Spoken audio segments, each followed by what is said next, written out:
LDF സ്ഥാനാർത്ഥിയുടെ വീടിന് നേരെ പടക്കമെറിഞ്ഞ സംഭവത്തിൽ പോലീസ് അന്വേഷണം ഊർജിതമാക്കി. ഇന്നലെ രാത്രിയാണ് ബ്ലോക്ക് പഞ്ചായത്ത് അംഗവും നിലവിലെ 18ാം വാർഡ് LDF സ്ഥാനാർത്ഥി കൂടിയായ കെ ദാമോദരൻ മാസ്റ്ററുടെ വീടിന് നേരെ പടക്കമെറിഞ്ഞത്. ചെറുപുഴ CIയുടെ നേതൃത്വത്തിലുള്ള പോലീസ് സംഘം സമീപത്തെ CCTV കേന്ദ്രീകരിച്ച് അന്വേഷണം ഊർജിതമാക്കി.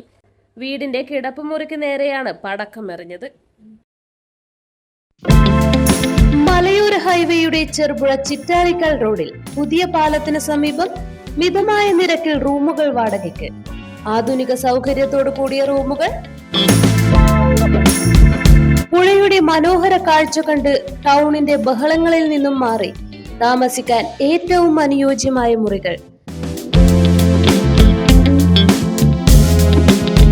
Thattaparambil tourist home, Cherupuzha.